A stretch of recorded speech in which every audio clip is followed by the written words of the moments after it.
What do you see when you look down at the guitar fretboard? We don't want to see this. That's so overwhelming. It's important to learn these notes, but let's visualize the fretboard in a different way.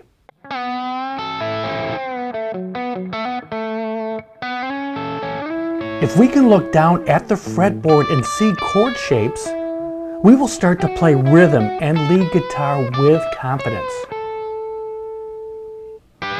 So grab your guitar and let's look at the fretboard in a different way.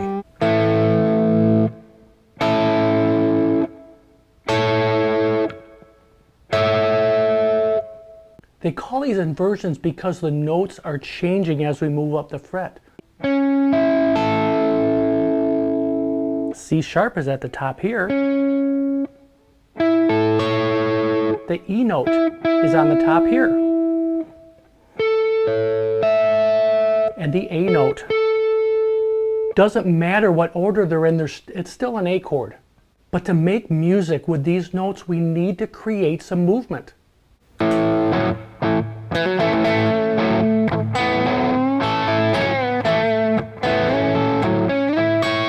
I say this a lot, but it's important to know where these root notes are. It's just home base for you.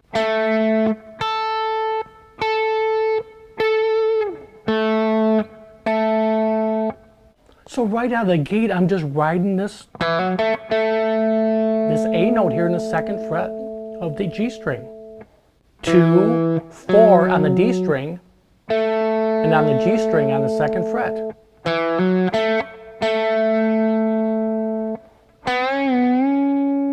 You're bending up a whole tone.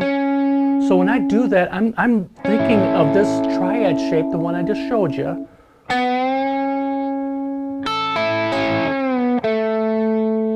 So full bend on the 4th fret. You're going to the C sharp note here.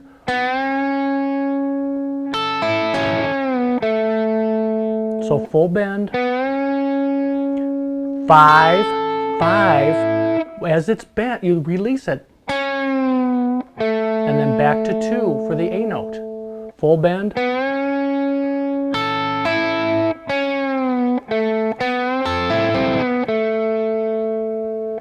So sliding up to this triad shape, but just hitting the 2 notes here, but still thinking about this full triad. So from 4 to 6, hitting the root note here, the 5th fret,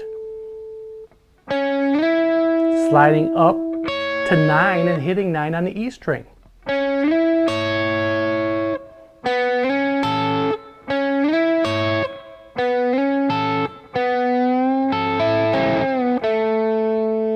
Just by knowing where those triad shapes are gives you a huge amount of confidence. And why is this useful? Because it will give us the confidence to play rhythm and lead all over the fretboard. Trust me, you will not regret taking the time to learn this. So 2 other common chords that we use all the time in the key of A are D and E.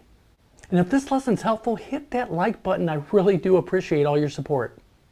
So the D triad shapes.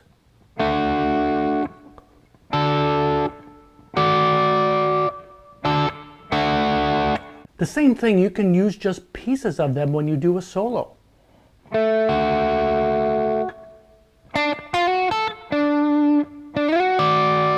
You can do the same movements as you did with the A.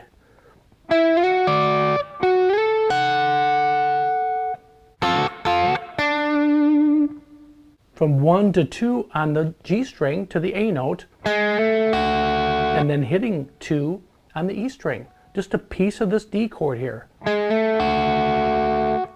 Over here, this triad, you can hit the D root note, and again, know where all those are at.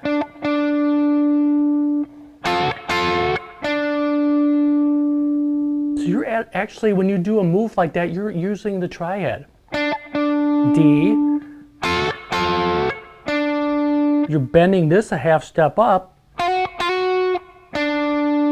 And then hitting the A note here in the 5th fret of the E string and trying to keep that put while you bend this a half step up. which is you're going up to the F sharp note here. really bluesy thing to do. And you can run right up.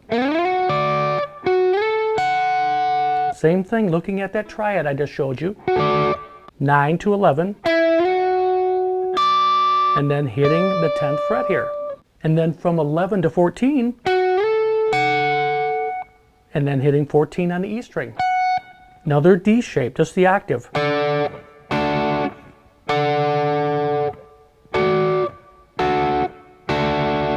Same thing on the E chord.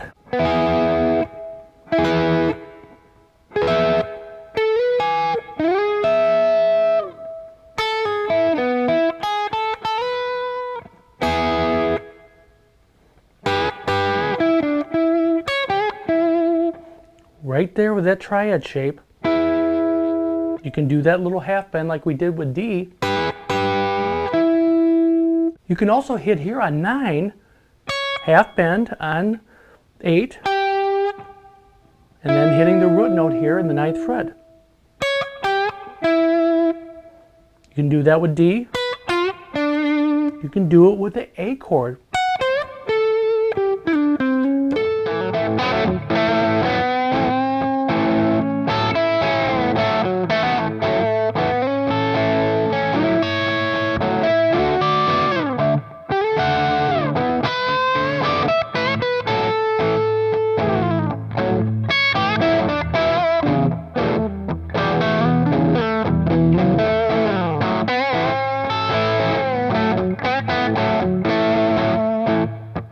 I'm just looking at the fretboard in a way that it's organized. I have confidence where my fingers are going and how it's going to sound when I get there. Let's take command of this fretboard. You don't have to memorize all these notes all at once. Memorize small areas that you use all the time, and you will expand on that. Even though Stevie Ray Vaughan and Jimi Hendrix didn't know a lot of theory, they definitely knew the notes of the fretboard. Let me know if the lesson was helpful, and hopefully I'll catch you on the next one.